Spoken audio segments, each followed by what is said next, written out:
In the beginning was the Word, and the Word was with God, and the Word was God.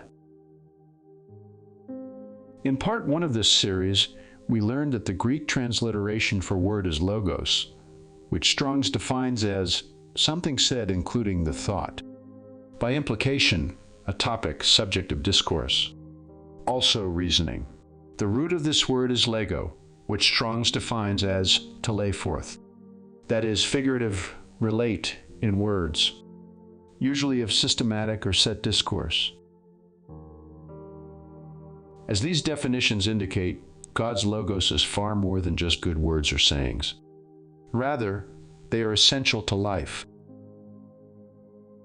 The one who rejects me and does not receive my words has a judge. The word that I have spoken will judge him on the last day. We are intellectual and sentient beings, both logical and emotional. Having been created in the image of our Maker, we are male and female. That is word or logic and spirit or emotion. Copilot states that emotion is a natural, instinctive state of mind deriving from one's circumstances, mood, or relationships with others. It involves instinctive or intuitive feelings as distinguished from reasoning or knowledge. In the beginning was the Word, but also Spirit. So it was both which set creation in motion. For words apart from Spirit are lifeless, unfruitful. It has been said that, on average, a person has around 60,000 thoughts per day. But the question is, how many of those thoughts come to fruition? In the Genesis parable, Adam is the male, representing the word or logic, while Eve, the female, represents the spirit or emotion. What did our Maker address first? Adam, the mind, our reasoning faculties. And what did God command? Not to eat from the tree of knowledge. Knowledge? Yes. As in that which is necessary for logic? Yes. Now, where did the female come from? The male. Who is she destined to become one with? The male. So our Creator paired the male with the female, logic with emotion, and or word with spirit, just like himself. So it is that we read the following. Now Adam knew Eve his wife, and she conceived and bore Cain, saying, I have gotten a man with the help of the Lord. Adam knew Eve his wife. Interesting choice of words, wouldn't you say? Strong's defines this word as to know, properly to ascertain by seeing. Within the context, we find that this knowing leads to conception, which leads to the firstborn child, Cain. May I say it? Is this not the principle of sowing and reaping in action? Friend, just as a physical union can lead to conception and the birth of a child, so too does the same thing happen within. What begins with the male or thought or idea is joined to the female or spirit or passion, and a balance is struck, and a brainchild conceived and birthed. And is it just a coincidence that the story of Adam and Eve surrounds the eating from the tree of knowledge? Logic without spirit is out of balance. No wonder the Lord declared, "It is not good that the man should be alone." With all that we have considered, let's go to the following. For Adam was formed first, then Eve. And Adam was not deceived, but the woman was deceived and became a transgressor. Logically, Adam understood that he was not to eat the fruit from the tree of knowledge.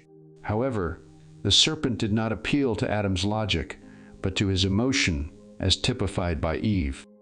Now, note the following. For this is the covenant that I will make with the house of Israel after those days, declares the Lord. I will put my laws into their minds and write them on their hearts, and I will be their God, and they shall be my people. In keeping with logic and emotion, the new covenant promise states that God will put his laws into our minds first, followed by our hearts.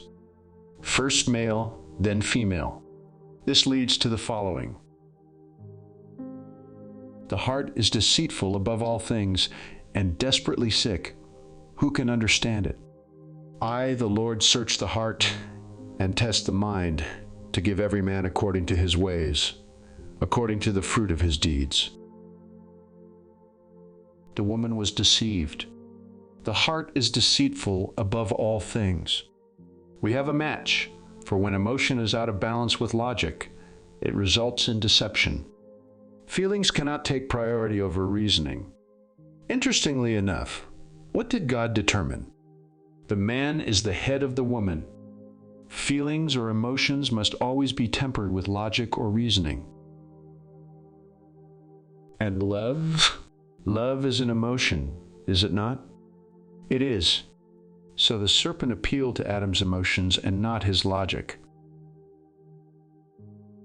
When emotion and logic are out of balance, deception forms and a lie is birthed.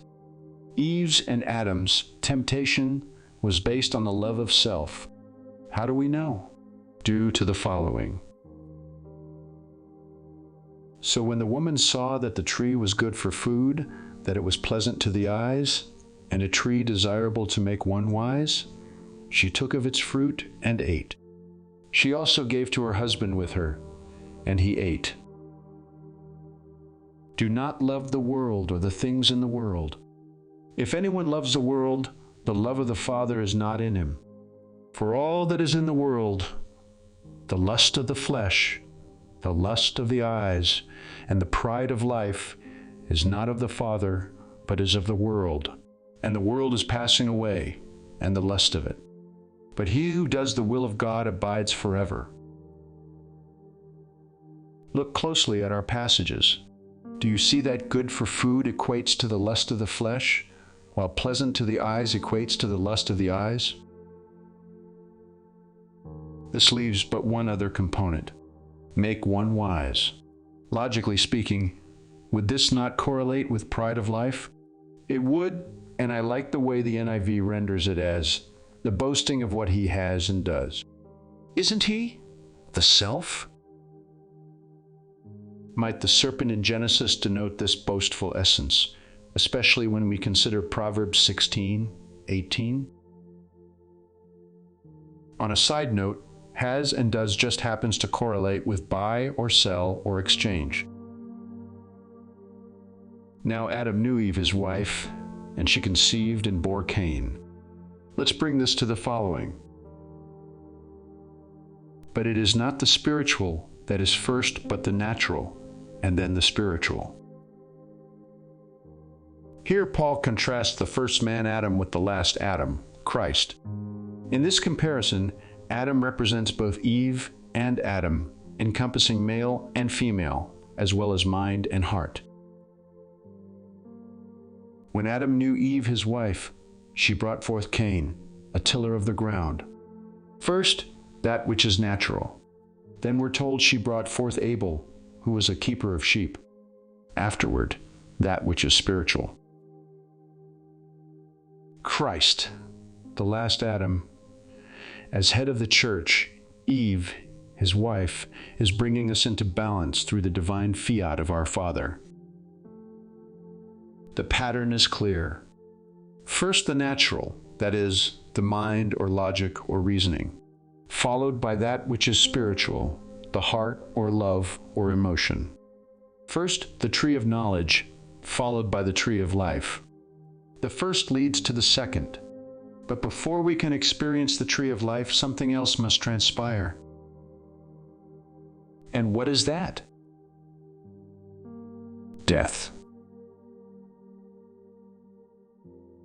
Friend, Cain did not take his brother's life. His brother laid it down. 2,000 years ago, they did not take Jesus' life. He laid it down. Abel died for his brother, but Christ died for the world. No wonder we're told his blood speaks a better word than the blood of Abel.